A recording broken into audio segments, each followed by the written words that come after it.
Okay, let's get this back started, and then I'm gonna go fucking, I don't know, jerk off or some shit, I don't know. Finally! My Wi-Fi went out for a bit, but now it's back! Yay!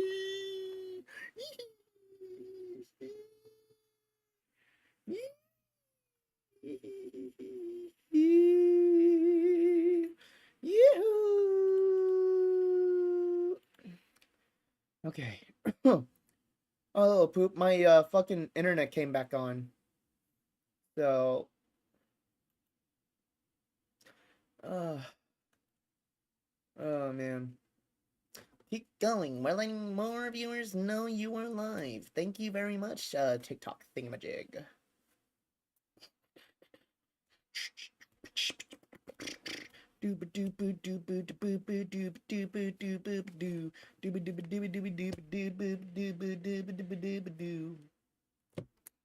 Okay, there we go. Now we can switch back to this. Boop boop boop boop boop boop boop boop boop boop boop doo doo doo.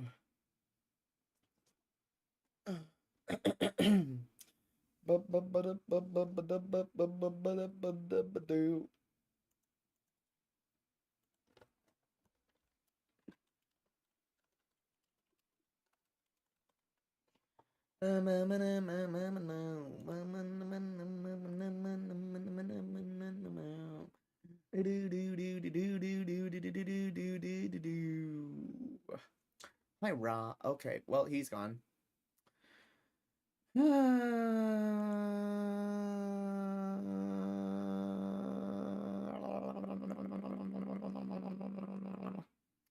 Hello, no. And you're gone, okay.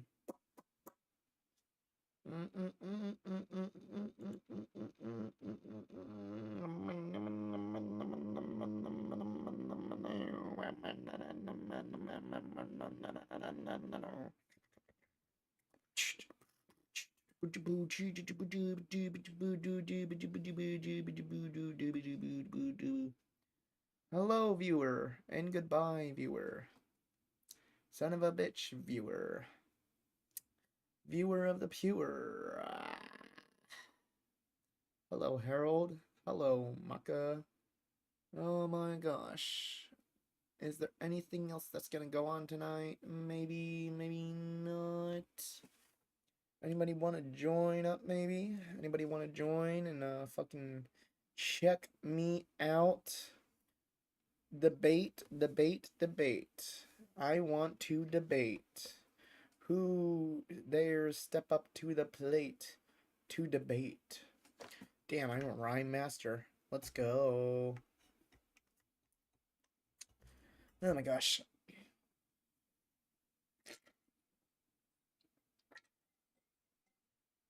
Come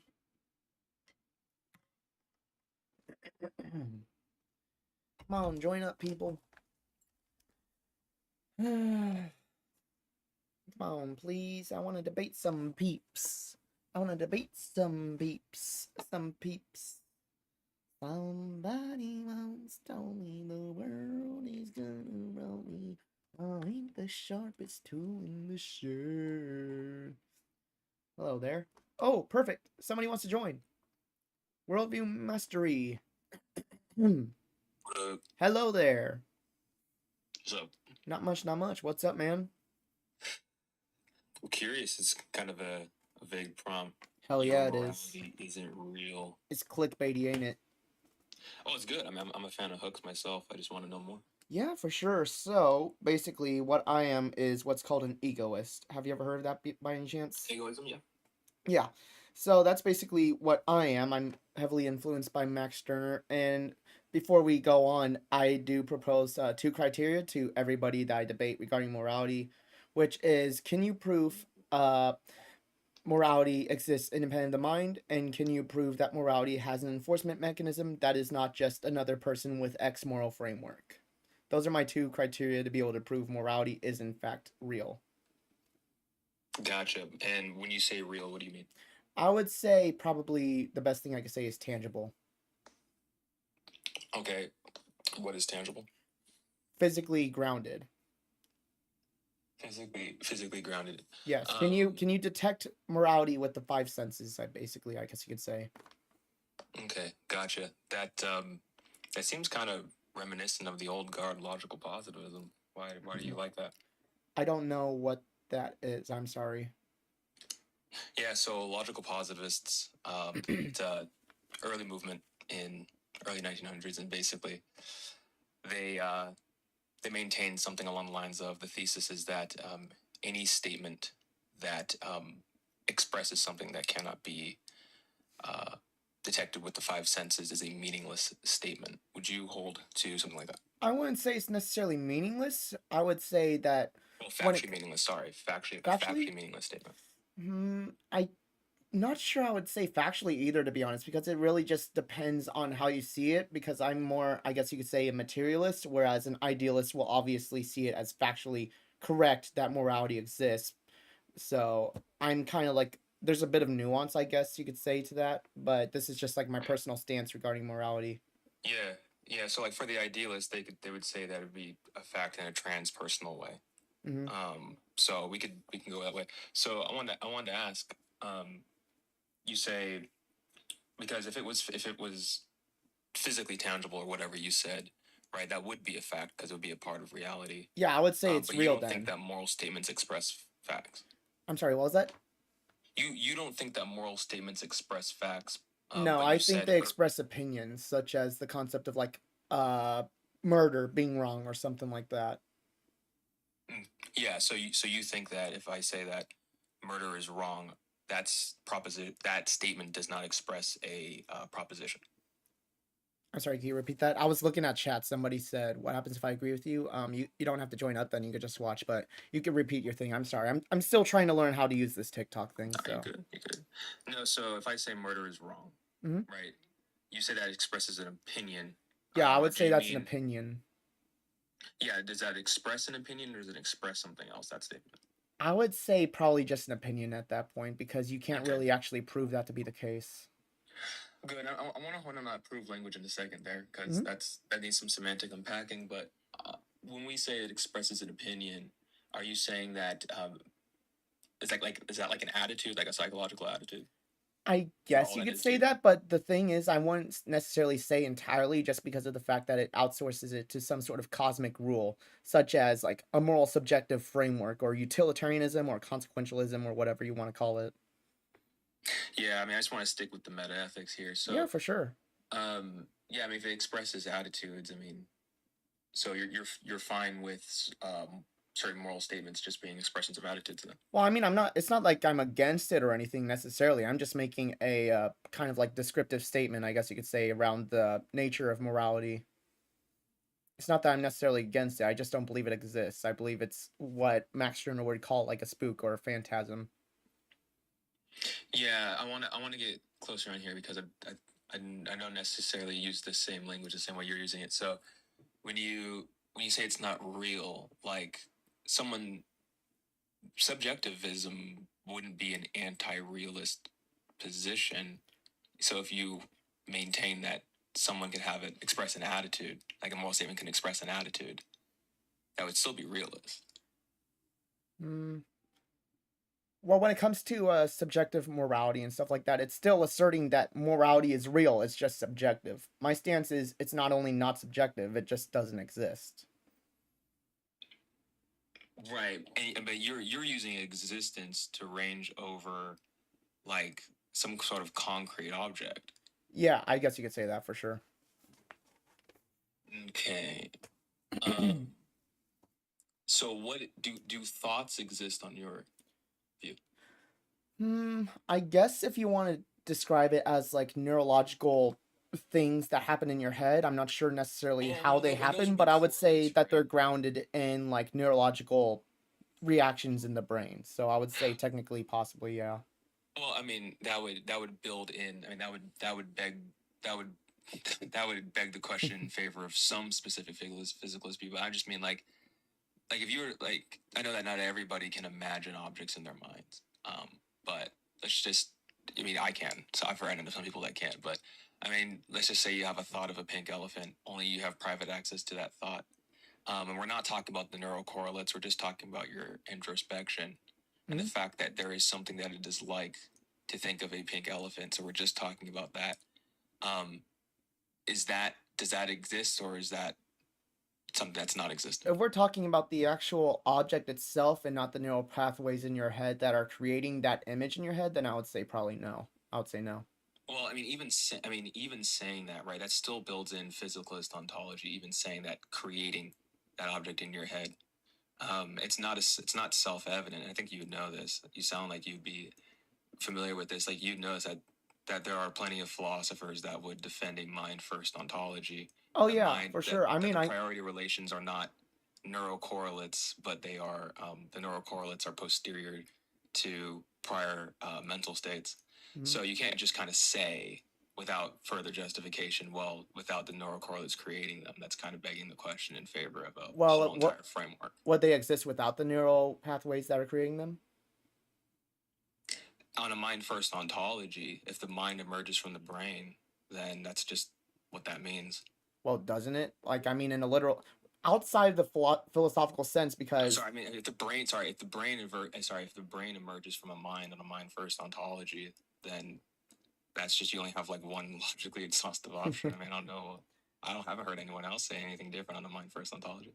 Are you okay. familiar with any philosophers that defend a mind first ontology? No, not really. I'm not like a very well versed in terms of like philosophical depth of various terms and philosophers or whatever. I'm more of like a argue against philosophy from like a more logical perspective. I'm still like educating myself. I'm just being entirely clear on that, by the way, just because I don't want to come off as like a know-it-all or something on that. Yeah, but when you say claims like exist, like I mean, how like what do you mean by that term? Like I said, more like materially grounded. I guess you could say I lean towards materialism. Yeah, so materialism would narrow the range of the things that do exist, but that's not a definition of what it means to exist. Hmm. I think I see what you're saying. Yeah, so like when you say that for a more because I mean, I guess maybe this would be a better question. Do you think it's possible for you to be do you think it's logically possible? So I don't mean modally, I don't mean physically. I just mean, is it logically possible for you to be a materialist and a some kind of like moral realist where there are stance independent moral facts? Hmm. I would probably say those contradict just because of the fact that you claim everything is like reality is materially grounded, and then you still outsource your logic and all of your opinions to some sort of like cosmic rule set, such as utilitarianism or whatever kind of thing. This is something that even Stirner Yeah, actually went into specifically. yeah. So I'm not sure that would actually follow. Here's why. Hmm. So here's why. I'll So follow what? be, because materialism would, contemporarily speaking, would be committed to the causal closure thesis, but that's a thesis about causality. Um, Now, when we talk about moral facts, we're actually talking about a causal facts. So I actually don't think they're logically incompatible because the causal closure thesis only pertains to the kinds of causal entities Okay. by which the ontology is restricted to. Yeah, well, how However, about we kind of like hone in on the point and just try to get on the same page by using like a specific moral example, right? So like let's say maybe stealing is wrong or something like that. I think a lot of materialists would believe that stealing is wrong, right? you say moral realists would agree that stealing is wrong. I guess you could say that, yeah, because most materialists still do adhere to a moral framework. Just to kind of get on the same page regarding what I'm trying to say, just so I can make sure I'm getting as clear as possible to you. Oh, I mean, you can use whatever example you want. Sure. Yeah, yeah. So let's just say like stealing is wrong, for example, right? Materialists will claim it's wrong, even though their whole framework is supposed to be based in material reality. But who's to say it is wrong exactly from a materialist perspective? Because when we talk about the concept of right and wrong, that's usually outsourcing it to something else, whether it's like an invisible concept, not invisible, non-existent concepts such as justice, equality, stuff like that. Yeah, I don't know why we need to give those things an ontology. We can. I think those are. I think that if we think about moral concepts, I think that if you accept just a uncontroversial view about analytic truths, then you could do something very simple, which is you could take a moral concept and then apply the laws of logic to a sentence containing moral concepts, and then you can just run a derivation and you can get rightness and wrongness pretty simply that way. Now, I think the only way out of that is if you just think, like I said earlier, if you think moral concepts are just unintelligible concepts, that's like meaningless. That's the way you get out of that. They could do something like J.L. Mackie. Well, I mean, I don't think it's But unintelligible necessarily, since you can clearly like intelligently communicate them and stuff, right? My argument is more or less, I guess you could say, they don't hold any kind of weight or have any reason to adhere to them. yeah, so that would be the moral motivation, Hmm. right? And this is where I'm sympathetic to moral anti-realists when they say, well, even if there are stance independent moral facts, what there seems to be a gap between that and my moral motivation to then uh adhere myself to such or conform myself to such facts. I actually have friends like that. I have a friend who's a moral skeptic Hmm. when it comes to the ontology of morality simply because of that. um and that's where I agree with a lot of subjectivists or expressivists when it comes to you know um what drives moral behaviors. Now, Hmm. you have religiously affiliated views, right, which is places it within an authority with the power to bring the authority, um, and that can act as a moral motivator. So you Hmm. have simultaneously one, um, the you actually have knowledge of rightness and wrongness, Hmm. and then two, you have something that can enforce the adherence to rightness or wrongness, and then you can do like a virtue ethics move, which is, and then over time it just becomes a part of who you are, and society is built on that. Become virtuous societies. So, I mean, that's a route that you can go there, but I don't. I am curious, like when you say that they would need to like exist as tangible entities. I mean that's a whole ass framework right there. Uh, Well, as you wow. know, Max Stirner, I mean, just kind of to fill you in, Max Stirner basically calls them spooks, which is basically to call morality ghosts that haunt you and control you even against your own self-interest, which is kind of like the entire point of thinking that they're kind of nonsense, which is why I try to ground them or try to ask to ground them in like tangible reality, just because if they're not, I have absolutely no logical reason, at least from my perspective, to follow them. Well, I mean, that wouldn't that go for most logical and mathematical truths that you'd hold? Mathematical truths like 2 plus 2 equals 4 and stuff like that.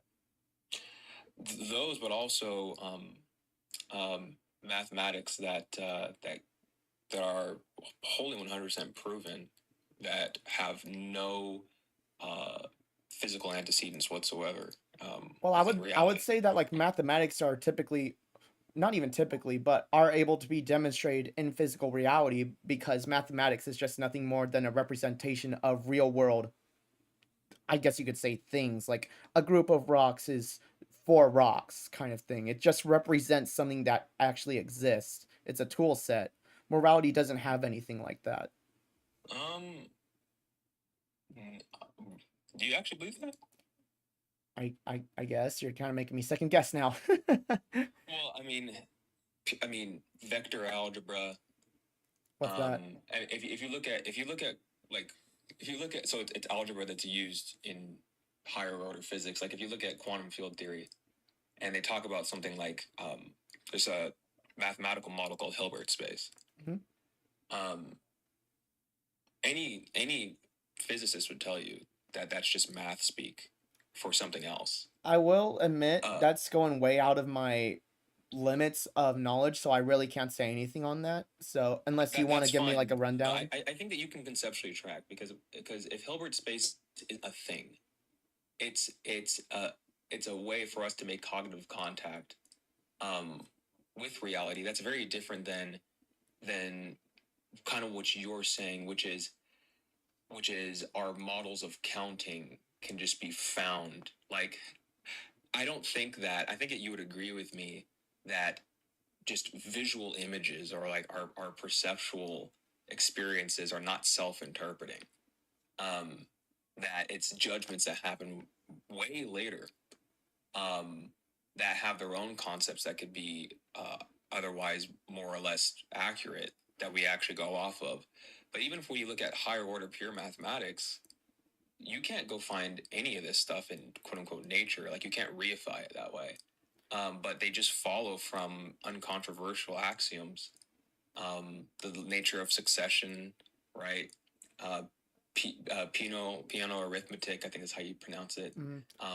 This is just logic applied to mathematical concepts, and so So wait, uh, it's logic that's applied to math that represents real world phenomenon? Is that, well, am I well, getting that right? Or I'm saying the scope is larger. So I'm saying that math, like engineering, obviously uses math and Mhm. can, well, really know for world phenomenon. Well, But yeah. I mean, you can go talk to any mathematician and in any kind of higher order field, and they're working with mathematics that cannot be represented in reality. But yet they would say that according to mathematics, these things are true, Can you right? give And me an so, example of what you're talking about just so I can kind of have a yeah, so better I said understanding? one earlier. I said vector algebra is one Well, earlier, I mean, I don't know what right? vector algebra is. I'm sorry. Well, yeah, I mean, you don't have to know what it is, but Well, I mean, all if we're to be kind of on the same page here, is there anything you can give me that's kind of like more digestible to a layman? I mean, I can describe to you what vector algebra is right now. If you can, yeah. Um, yeah, so the let me look it up real fast. Yeah, you're good. Don't worry about it. Do you have like a bachelor's or like a degree or anything? Because you seem very well spoken, and I it's a really good, nice change of pace, honestly, from what I was dealing with earlier. Yeah, no, I agree with you because TikTok is like that. Yeah. No, I just, I just, yeah, I don't know if I'm an autodidact, is what they say, but I've been studying philosophy as just for fun and other fields just for fun for a little while, and so Nice. Do you I have can any kind of track like with some of beginner's these books or things. anything? Just because I'm more like when it comes to philosophy and kind of arguing about it, I'm very logic based, as you can kind of tell by my arguments. I'm not very well versed and in depth regarding all of these terminology and stuff like that, which is why I'm kind of conceding that point, you know.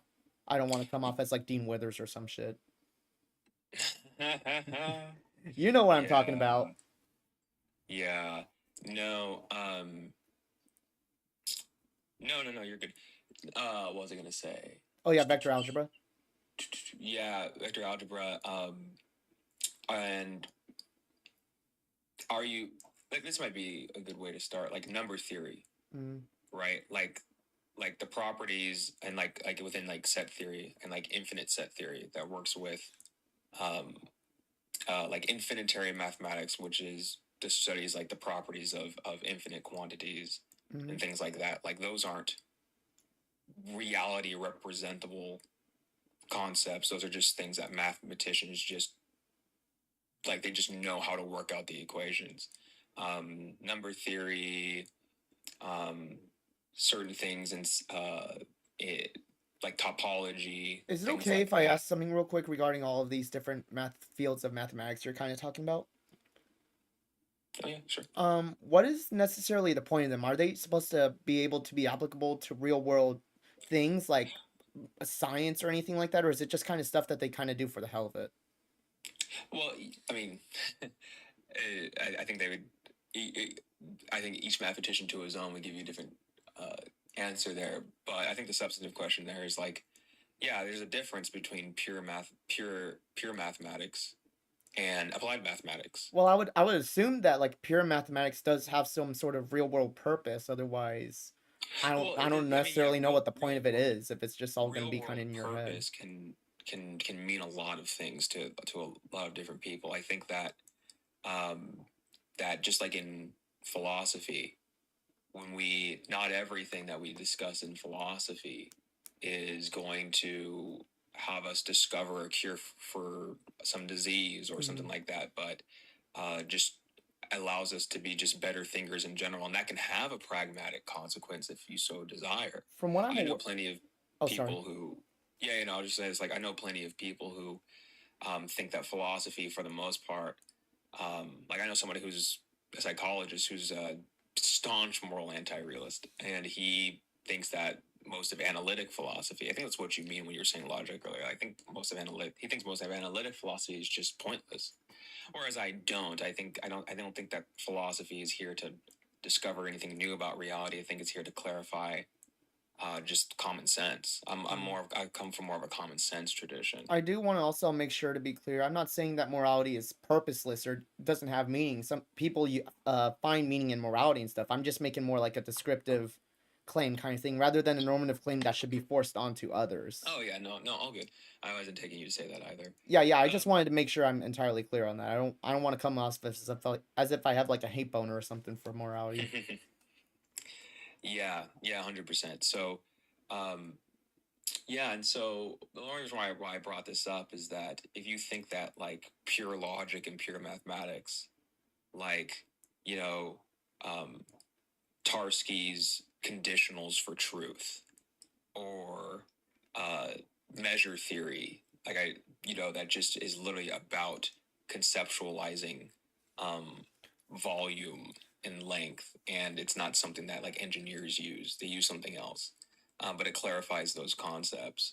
Or um, like I said earlier, number theory. Like these things they would say are true according to mathematics, and that's one of the things I wanted to hone in on, which is something can be true but yet not exist as a concrete entity. And so that's why I want to ask you, like, do you think that like analytic truths are a thing in your was just within your worldview? I would say it's kind of a weird, maybe false equivalency to compare the two because analytic, whatever you're talking about, has like one straight definitive answer, whereas morality is scattered all over the place. You have dozens upon dozens of various moral frameworks just for one single topic alone. Like people have various lines of logic, reasoning, whatever, for why murder is wrong or why murder can be right. There's no actual answer there. Whereas in analytical philosophy, as you say, there is really only one straight answer because it's math. Yeah, I would. I think I would disagree Hmm? because there are even within logic there are extensions of like deductive logic is supposed to give you conclusions that follow necessarily, so they're conclusions of certainty. But there are deductive logics that deal with reasoning under uncertainty, but they follow very similar axioms. And but it's logic, Hmm. right? And we would say that what follows, given what the conditionals are, would be true. But you can't go reify it. Like you can't go find it in nature. You don't sense it. I'm actually of the view, and you may disagree with this. I'm actually of the view that we actually have a sense of reason, right? Hmm. I don't think that the brain is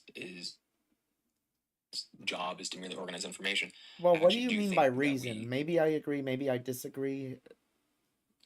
yeah. So I think that there's like two large traditions here, which is like the brain's like the mind's purpose is to organize sense data. Hmm. And I'm of the more rationalist tradition, which is no, I actually think that there are truths we can know prior to experience, and we can know them because we actually have an inbuilt sense that can track those things, just as our eyes can track light, and then that allows us to have vision. Our ears can track sound waves, which allows us to have hearing. I think that our minds have that as well. I actually think we have that in the moral way as well.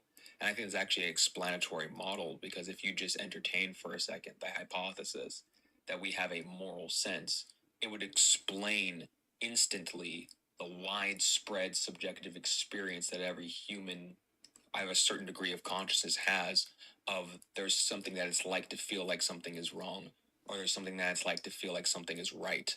It would explain that if reality, if the um, you can say the fabric or the landscape of reality, right? Uh, has that. I mean, that's what it means to have knowledge is when reality matches your cognitive states. Mm. So I think that it's a highly explanatory model. I believe so. Like I said, you don't have to agree with me here. Yeah, I mean, I think you can usually just posit that. summarize feelings, emotions, the capability of thought, or rationalizing and reasoning stuff as just like survival instincts of us as a species continuously getting more advanced, and the fact that we need all of these things to be able to cooperate and stuff because we are a cooperative species. We're not like lone wolves or anything kind of fending for ourselves. We've always lived in groups and stuff like that. So we just have biological impulses to kind of react to things in certain ways, you know? Yeah, but I don't necessarily disagree with you, right? But do Mhm. you think that our seeing is like when you see a tree? Let's say you look outside, you see a tree. Like, do you think a tree is appearing to you, or do you think you're having a tree-like appearance? That's a good question. It's kind of like one of those things which, like, I guess you could say what came first, chicken or the egg or something, right? But I mean, I believe the tree is probably already there as far as I'm concerned, and I'm just looking at it and it's Right. appearing in my Yeah, because vision. that's one sense. That's what I'd say because you have this sense called sight, and Hmm. sight is it allows you to have a window into the way the world is, Yeah. which is allowing you to see the tree. I think the same thing for a moral sense. I Hmm. think if we just hypothesize, hey, let's just pretend for a moment that we have this other sense called a moral sense, then it would work in the same way. We would expect that we would also have a sense of something it is like for something to be wrong or something it's like to be right, in the sense that if we have this thing called sight, which allows us to see the way the world is, we have experiences like Oh, objects I think I appearing see to what you us. mean. Like if I see a crime happening or see somebody getting murdered, you inherently feel something is wrong with that. Yeah, and we don't have to, Mm-hmm. right? Like we could be so like David Chalmers, he's a philosopher of mind. He calls these P zombies, Mm-hmm. and his thought experiment is that you could have biological organisms that act exactly as we do, but have no introspective subjective experiences, but they do everything that we do. And we have to ask the question, like, evolution doesn't need creatures with subjective experiences to be able to survive. That's not required for evolution. It actually takes more work on the part of the organism. You know, your brain consumes Yeah, I mean, 80% of the calories you I'm put not into saying it. that like subjective experiences and subjective experiences of seeing something happening are like and sorry, I'm a little bit tired right now.